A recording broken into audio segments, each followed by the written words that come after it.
Bonjour tout le monde. Alors aujourd'hui nous allons voir comment transformer vos photos en noir et blanc. Je suis un peu un fan du noir et blanc, donc j'aime bien les photos un petit peu dramatiques, etc. Donc je vais vous montrer comment je travaille mes photos, on va dire assez rapidement, étant donné qu'on peut y passer toute la journée. Donc sans plus tarder, je vais vous montrer quelques petites astuces que j'utilise également. Voilà. Alors, nous allons partir de cette photo-là, donc c'est celle que vous venez de voir de l'autre côté. Et sur cette photo-là, on va dire que vous voulez faire du noir et blanc, on va dire un peu dramatique. Vous allez me dire, mais faire du noir et blanc dans Photoshop, c'est aussi simple que dans Lightroom. Oui, c'est vrai. Mais vous allez voir que c'est pas vraiment le cas, étant donné qu'on va travailler un petit peu plus notre photo. Donc, par exemple, pour faire du noir et blanc, tout simplement, il suffit de cliquer ici sur les réglages et de cliquer sur noir et blanc. Voilà ce que vous allez avoir. C'est la même photo en noir et blanc, très palote, sans aucun détail. Elle donne vraiment pas envie. Donc nous, ce que nous allons faire, c'est que nous allons faire quelque chose comme ça. Une photo un petit peu plus vivante, un petit peu plus dramatique, parce que j'aime beaucoup ce genre d'effet. Pratiquement du HDR, mais sans non plus trop exagérer l'effet. Donc voilà ce que nous allons faire. Alors, je vais jeter ce calque. Ces calques-là, on va les garder, c'est pas très grave. Alors, comment je procède? Déjà, premier temps, on va dupliquer le calque de base et on va travailler sur ce calque avant de passer en noir et blanc.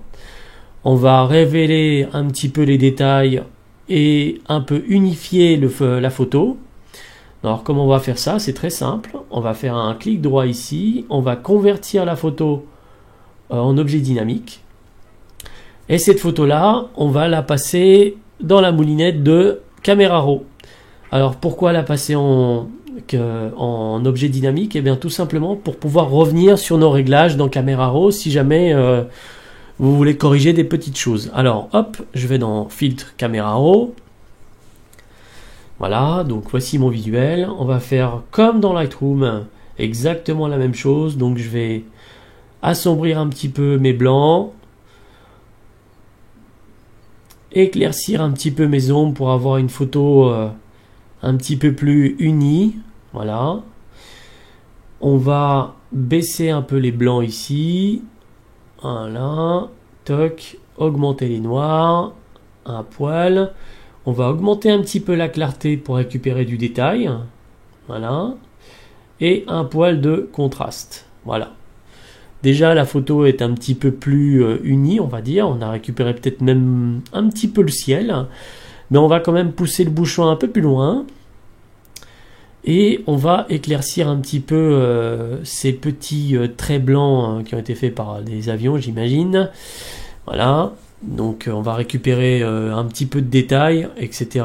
dans le ciel. Alors, je vais créer un dégradé comme ça. On va peut-être même le descendre. Voilà. Donc j'ai baissé l'exposition, d'ailleurs on va tout effacer, voilà. On va initialiser ici, voilà, hop, on va recommencer à 0. Donc je prends mon outil dégradé, je baisse un peu l'exposition et je crée mon dégradé. Alors on va le baisser un poil, voilà, comme ça, ici, on va dire juste au niveau du soleil. Là on va le baisser un peu. On va augmenter un peu le contraste.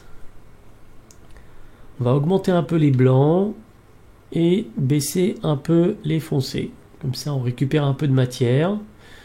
Pareil, les blancs ici, on peut peut-être les augmenter. On va peut-être plutôt les baisser, voilà. Ici, pareil, les noirs, on va les baisser. Et on va augmenter un petit peu le bleu. On va faire un petit peu plus de matière dans le fond, hein, à la place du blanc, voilà. Et on va augmenter un peu la clarté. Voilà, pas trop. D'ailleurs, on va baisser peut-être un petit peu les contrastes. Voilà. Voilà quelque chose qui me plaît pas mal. On va peut-être pas descendre l'exposition à ce point-là. Voilà. On va faire OK. Donc voici la photo avant et voici la photo après. Donc on a récupéré un petit peu de détails. Donc maintenant ce que nous allons faire, c'est que nous allons transformer cette photo en noir et blanc.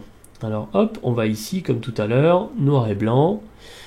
Vous allez me dire c'est la même photo, eh bien non, regardez bien. Voilà la photo, si je prends la photo de base et j'applique juste un filtre noir et blanc sans y toucher, voilà ce que ça donne. Et voici ce que ça donne avec notre passage dans Camera Raw. Donc on a récupéré un petit peu plus de détails, etc. Alors maintenant que nous avons notre petit noir et blanc de base, on va peut-être s'en servir pour récupérer certains détails dans la photo. Alors, déjà, ici, on peut voir que cette partie-là est beaucoup plus claire que celle-ci. Donc, je pense que j'ai fait une petite bêtise dans Camera Raw. Ah, ça doit être le dégradé. Alors, dans le dégradé, c'est très simple. On va, grâce justement au calque dynamique, qui permet de ne pas modifier la photo d'origine, on peut retourner dans Camera Raw. Voilà. Et vous voyez en fait cette partie là est très très sombre par rapport à ici. Donc ça doit sûrement être par ici que ça se passe. Voilà, déjà on peut récupérer un petit peu plus de détails. Les blancs, ça doit pas être ça. Alors c'est le dégradé. Ah bah voilà, le dégradé est pas droit. Voilà mon erreur. Donc là on va récupérer un petit peu plus de détails ici. Voilà. Sans perdre pour autant ce que nous avons fait au départ. Donc je fais OK. Et voilà, là j'ai plus de détails, c'est un petit peu la même chose. Voilà, très bien. Alors maintenant on va se servir du calque noir et blanc pour récupérer un petit peu de blanc, etc. L'herbe, la rendre un petit peu plus blanche pour créer le contraste avec le reste. Donc on va se servir tout simplement des glissières ici. Donc les glissières, c'est les couleurs que vous avez dans la photo. Elles vont être, si vous les utilisez, vous allez voir tout de suite la différence sur votre photo. Voilà, donc là par exemple les jaunes, ça va être l'herbe. Voilà, c'est ce qui nous intéresse. Hop, c'est toutes ces parties-là. Alors vous pouvez également utiliser ce petit outil qui est juste là, qui permet de directement d'intervenir dans la photo. Par exemple, si je prends le ciel, si je clique dessus, si je fais glisser comme ça, je peux modifier tout de suite la barre qui est ici, la glissière, qui correspond à la couleur qu'il y a dans le fond. Donc comme c'est bleu ici, voilà, ça va modifier tout de suite le truc. Pareil pour le cyan. Vous allez voir qu'en haut, c'est exactement la même manipulation. Voilà, hop. Ici, là, on va peut-être assombrir un poil. Voilà, les rouges. Là, dans l'herbe, on va l'éclaircir un petit peu. Voilà. Là, on va pas y toucher, on va s'y intéresser un peu plus tard. Alors, voilà déjà le visuel de base, donc un petit peu dédramatisé, mais on va inverser la procédure maintenant. Vous allez faire un raccourci clavier, donc c'est CTRL ALT SHIFT E, et il va vous créer un calque qui en fait est l'assemblage de ces deux calques-là. En fait, c'est tout ce qui est visible. Celui-ci n'étant pas étant caché par celui-ci, il n'est pas pris en compte. Donc là, ici, nous avons notre calque qui est la même chose que ces deux-là. Alors, ce calque-là, on va l'utiliser tout simplement en objet dynamique, comme à chaque fois, pour pas le détériorer. Vous allez voir pourquoi. Alors, on va dans Filtre ensuite, on va aller dans Flou, Flou gaussien. Et là, on va flouter un petit peu le visuel. Voilà. Ça va nous permettre de le dramatiser un peu. Voilà. On va faire quelque chose comme ça. Je fais cliquer sur OK. Et maintenant, je vais appliquer ce calque noir et blanc avec du flou gaussien par-dessus les deux calques qui sont en bas. Alors, soit je peux aller directement ici et faire par exemple incrustation ou lumière tamisée, c'est ce qui fonctionne le mieux. Voilà ce que ça donne. Donc ça, on a l'impression qu'il y a du flou qui a été rajouté un peu partout. Mais moi je vous conseille, c'est ma petite astuce, de ne pas passer directement par là, mais d'utiliser l'outil qui est juste là. Donc en fait c'est deux barres avec deux petites flèches qui correspond en fait au flou tout simplement. C'est le flou qui va être pris en charge et non pas la totalité de la photo. Donc je double-clique sur ça et je vais avoir une petite palette. Cette petite palette va me permettre de modifier la même chose qu'au-dessus sur le calque, mais directement sur le flou. Donc là je vais par exemple faire un lumière tamisée. Et en plus de ça, je peux jouer sur l'opacité de l'effet. Alors voilà ce qu'on va faire. On va faire peut-être quelque chose comme ça. Voilà. Ça j'aime beaucoup, c'est pas mal. C'est un fait un peu dramatique, ça fait ressortir un petit peu les arbres, etc. Donc maintenant, ce qu'on peut faire, c'est peut-être même augmenter un petit peu les noirs ici. Voilà, assombrir un peu la photo complètement. Alors cette étape, évidemment, vous pourrez faire ça avec un autre calque de réglage type courbe, voire même exposition, mais c'est un petit peu moins bien, un peu moins précis. Donc voilà. Et maintenant, j'aimerais bien un peu éclaircir certains endroits et peut-être en assombrir d'autres. Donc on va se servir d'un autre calque. Alors c'est quelque chose que j'utilise beaucoup, c'est une petite astuce, on va dire, personnelle, mais pas mal de gens utilisent, hein, bien sûr. Je vais créer un nouveau calque. Ce calque-là, je vais le remplir de gris. Alors c'est la touche, le raccourci clavier, c'est Shift effacé de votre clavier. Il va vous afficher cette petite fenêtre. Donc cette petite fenêtre, elle est accessible également ici, remplir, voilà. Et vous sélectionnez le gris à 50%. Alors pour la petite information, le gris à 50%, c'est un gris qui est ici. Donc vous cliquez sur L et vous mettez 50. Voilà, c'est le même gris. Vous remplissez de gris, donc 50%. Ce calque-là, on va le mettre en incrustation ou lumière tamisée. On va plutôt le mettre en incrustation. Et on va se servir d'un outil qui est un outil qui permet justement de jouer très simplement avec ce calque.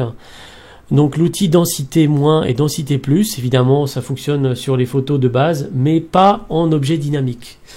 Donc là en fait on fait quelque chose sur un calque par-dessus, ça nous permet de revenir plus facilement sur la photo et sur les corrections qu'on va réaliser maintenant.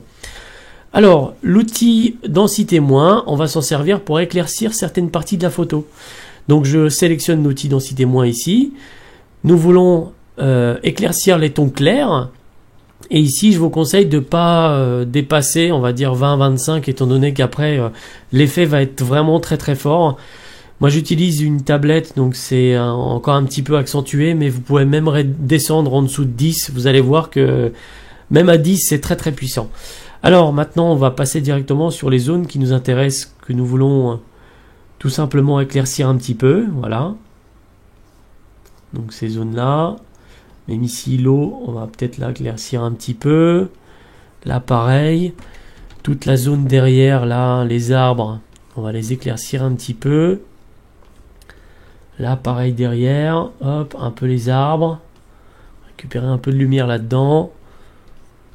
Voilà. Alors même au fond, là, on va un peu éclaircir ça. Hop, on va rajouter un peu de lumière là-dedans. Voire même on va encore ajouter quelques petits détails. Donc on va agrandir un petit peu notre cercle. On va peut-être éclaircir quand même le milieu. Et on va peut-être encore éclaircir un petit peu le fond là, comme ça. Hop. Là pareil. Voilà. Hop. Hop. Et voilà. Voilà notre petit visuel donc avant, après. Donc là on a éclairci un petit peu le fond ici. On va peut-être même faire un peu plus. Voilà. Maintenant ce qu'on peut faire, c'est un petit calque de réglage par exemple. Alors on clique ici, on va faire courbe. Et on va faire un vignettage pour encore plus accentuer cet effet de blanc qui part du centre. Donc on va baisser comme ça, voilà. On va faire quelque chose comme ça.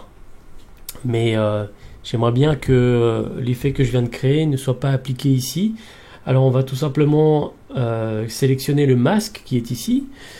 On va prendre l'outil qui est là. Hop, outil Eclipse.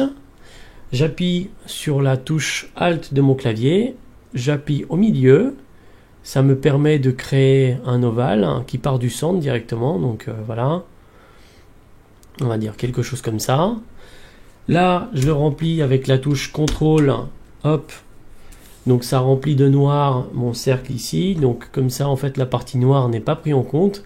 Mais comme c'est net, eh bien, on va simplement appliquer encore une fois un flou gaussien. Donc c'est sur le masque cette fois-ci. Et là, il faudra bien l'accentuer pour pas qu'on voit la démarcation ici, donc pour pas qu'on voit ce genre de choses. Donc là, hop, voilà ce que ça donne. Donc si je dézoome ici, voici ce que ça donne. Avant, après, voilà. Hop, et voilà, j'ai fait mon petit vignettage, juste avec un simple calque de réglage, courbe. Donc voilà, vous pouvez en plus accentuer un petit peu plus l'effet si vous le souhaitez. Évidemment, le calque que j'ai fait en dessous, le calque avec le calque gris, en fait, sur lequel nous avons utilisé l'outil densité moins, vous pouvez faire exactement la même chose avec un autre calque. J'en remplis donc Shift effacer, je remplis de gris, hop, je passe ça en incrustation, et vous pouvez évidemment faire la même chose avec l'outil densité plus. Donc par exemple ici je vais sélectionner plutôt les tons moyens, et je peux faire exactement la même chose, par exemple, pour accentuer mes noirs, selon la photo que vous voulez faire, etc. Enfin, selon l'effet que vous voulez donner. Voilà.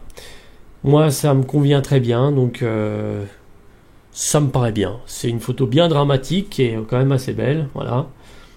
Alors maintenant, ce que vous pouvez faire, c'est hop, sélectionner les calques de réglage, enfin tous les calques que nous avons fait. J'appuie sur la touche Shift de mon clavier, j'appuie sur le dossier, hop, il va me mettre ça, tout ça dans un dossier, noir et blanc, et voilà. Alors voici votre photo avant, et voici photo après. Merci d'avoir suivi ce tuto, et je vous invite à vous abonner si vous le souhaitez, et puis à partager les vidéos sans aucun problème. Si vous avez des questions, je suis disponible, vous mettez un petit commentaire et j'y répondrai avec plaisir. Bonne journée à vous et bon week-end.